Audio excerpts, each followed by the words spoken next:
አይመለከተንም። እኛ ስለ ሰውነት ነው የምናወራው፣ ስለ ድንበር ስለ ኬላ አይደለም። አንድ ነገር ልንገርሽ። ቆይ ሁለተኛውን ነገር ትነግረናለህ እኔ ካወራሁ በኋላ።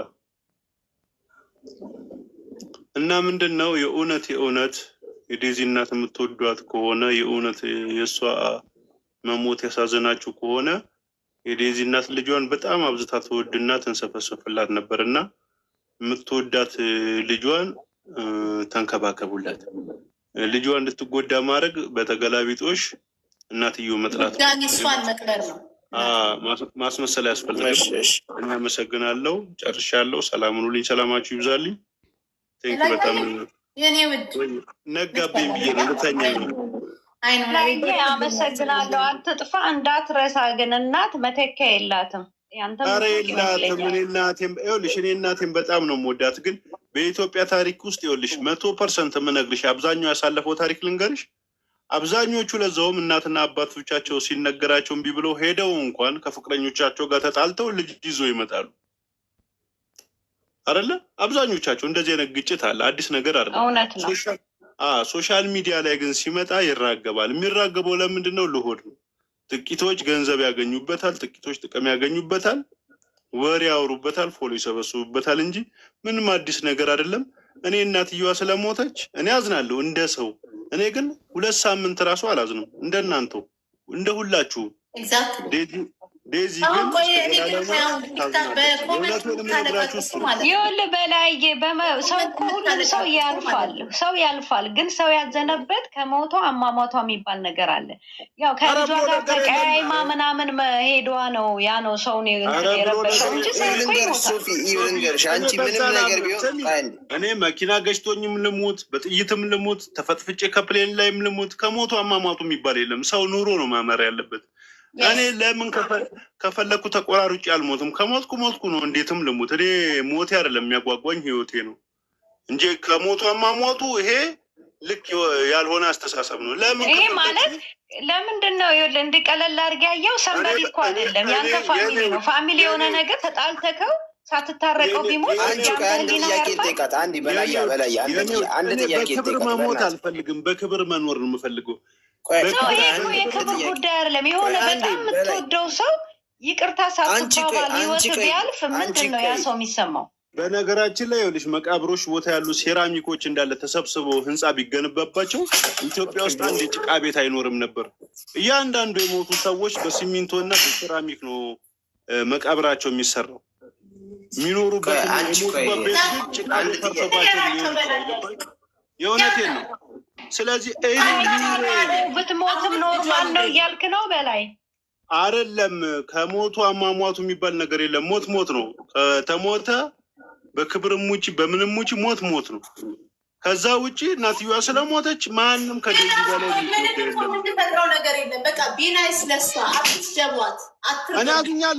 እኔ አዝኛለሁ። ስለማዝን ደግሞ እናትየዋ ልጅየውን እንደምትወድ ስለማት ልጅየዋ እንዳትጎዳ የማድረግ ኃላፊነት ነው ለእኔ የሰጠችኝ እናትየዋ። ሚዲያ ላይ ልጄ ናፍቃኛለች ብላ እየጻፈች የነበረች እናት ልጇን ሳታገኝ ከሞተች ለልጇ ያላትን መውደድ የእናትን ፍቅር ያህል እንኳን ባንሰጣት ለልጅቷ ቢያንስ የወዳጅነት ፍቅር ልንሰጣት እንጂ ጥላቻና ማጥላላት ራሷን የምታጠፋበትንና ራሷን የምጠላበትና የምትጎዳበትን መንገድ መስጠት የለብንም። በተለይ ደግሞ እናትየዋ ተጎዳች ብለን እያዘንን ይህ አስመሳይነት ነው።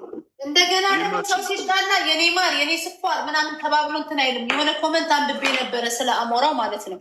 በጊዜው ተጣልቶ ነበረ። አሁን በቃ ሰላም ሳይፈጠር እንትን ብለዋል። ስለ አሞራው ኮመንት ያደረግከው ልጅ እንዲህ ብሏት ነበር ብለሃል። እና ሶፊ በውስጥ ቆይ እልክልሻለሁ ቪዲዮዎችን ትማሪበታለሽ። ጥያቄ ልጠይቅሽ። በቃ አትጥፋ በላይ አንተማ በቃ ጸሐፊ ነክ መሰለኝ። እሺ ሶፊዬ እንዴት አታውቂውም? ደራሲ ነክ እንዴ? በላክ ነው እያስረዳኸኝ ያለኸው። እኔ ሜንሽን አድርገሽ ወይም ያላችሁ ሰዎች ማለት ነው። አንዳንዴ በቃ ይሄ ለእኛ ትልቅ ትምህርት ነው። በቃ ፎርጊቭ የት ነው የምኖረው ነው ያልከኝ በላይ? እኔ የምኖረው ኢትዮጵያ ነኝ። ትልቅ ትምህርት ነው ለእናንተ እንጂ እናንተ ለዴዚ እናት ከዴዚ የበለጠ አዝናችሁላት እንትን ብላችሁላት የምትቆረቆሩላት አይደላችሁ። በግድዬ ሰው እኮ ያዘነው ልጅና እናት ሳይታረቁ ማለፏ ነው እንጂ በሞት እኮ ሁሉም ሰው ይሞቷል። የናዝሬቱ ኢየሱስ እንኳን ለሰው ልጅ ሞቷል እኮ። ሰው እኮ ይሞታል። ምን ታደርጊዋለሽ? ተፈጠረ። ይሄ ባይፈጠር ነው ሰው ያለው እንጂ ለምን ሞተች እኮ አይደለም። ይሄ እግዚአብሔር አሁን እኮ በቁጭት ይኸውልሽ እየተናደዱ አሁን አሞራውን የሚናገሩት አሉ ምናምን። አይ እሱ መናገርማ አግባብ አይደለም። ምን ስለዚህ እሱ ባዳ ነው በቃ አሞራው ባዳ። እሱንም ባታገባ በዚህ ቀን ከሆነ የምታርፈው እግዚአብሔር ያለው በዚህ ቀን ማለት አይቀርም። ሶፊን ስለወደድኳት እስኪ ልጠይቅሽ፣ አንቺ ከፍቅረኛሽ ጋር በሆነ ነገር ተኮራረፍሽና ተጣላሽ። ሳትታረቂ ፍቅረኛሽ ቢሞት ሳትታረቂው እኮ ልብሽ ውስጥ ፍቅር እንዳለ ተኮራርፈሽ ቢሞት ተጎጂዋ ማነሽ? አንቺ ነሽ አይደለ? እውነት ነው። ታዲያ በቃ ከዚህ በላይ ማንም ተጎጂ የለም። ሳይታረቁ እናትየዋ በመሞት ህዝቡም እኮ ልቡን ነው በቃ። ኢትዮጵያ ህዝብ እኮ ሩሩህ ነው። አሁን እኮ ሴትዮዋ ለምን ሞተች አይባልም።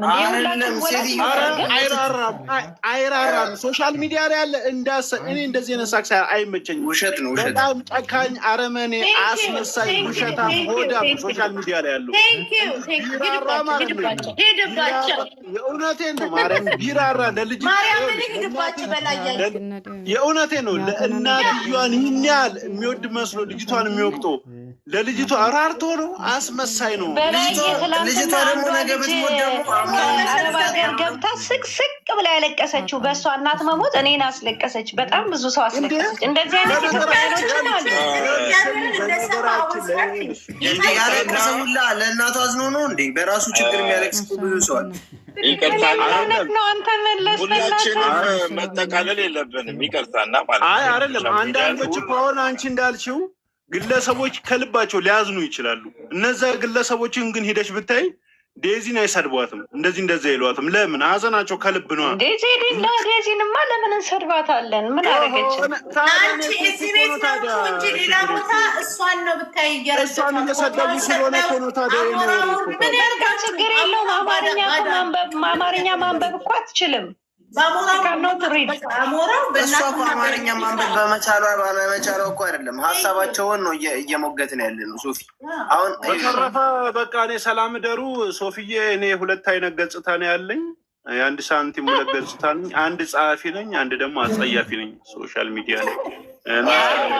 ወንድማችን ጥያቄ ያለኝ ከመውጣቱ በፊት እሺ ጠይቀኝ። ቶሎ ልጣ። በመጀመሪያ እንዴት ነህ? ሰላም ነው። ዶክተር ፍሩት እባላለሁ። አብዛኛው ግጥሞቻችን ይመሳሰላል ከአንተ ጋር አይደለም። ፍሩት ምንድን ነው? አትክልቱን ነው የሚያስፈራውን ነው? እንግሊዘኛውን ውሰደው አማርኛውን? እንግሊዘኛውን ውሰደው። እሺ እንግሊዘኛውን ውሰደው። ያው ሌላ ቀን ገና ካሁኑ በቅኔ ዶክተር እያተራመሰት ነው። አይ ያው ስላልተዋወቀን ነው። እኔ በእርግጥ በቅርብ የመጣው ቲክቶከር ነኝ። ያው ስላላወቀኝ ነው። በእንስሳ ሕክምና ውስጥ ያለው ሰው ነኝ። ብዙ ነገሮች ሰርች ያለፍኩ ሰው ነኝ። ሌላ ቀን እድሉን ከሰጠኝ በሰፊው እናወራለን። ግን ግጥምና ምናምን እወዳለሁ። የሚገርምህ በቅርብ ካናዳ ውስጥ ምርጫ እወዳደራለሁ። እንደውም የምርጫ ማስታወቂያን በአንተ ግጥም ነው የሰራሁት። እኔ ባዮ ላይ ገብተህ ማየት ትችላለህ። አንተ በገጠም አርሰናል ምናምን ብለህ የገጠምከው የለም? እውነት ነው። እኔም ብትመርጡኝ ለሚመጣው ምርጫ የሚለው በቃ ይኸው ዝም ብለህ ይኸው እና አሁን ኦክቶበር ላይ ምርጫ አለኝ። ሴናተር ለመሆን እወዳደራለሁ ካናዳ ውስጥ። አንተ ግን አንተ አሁን የዶክተር እንስሳ ነኝ ብለህ ስንት እንስሳ ያለበት ቦታ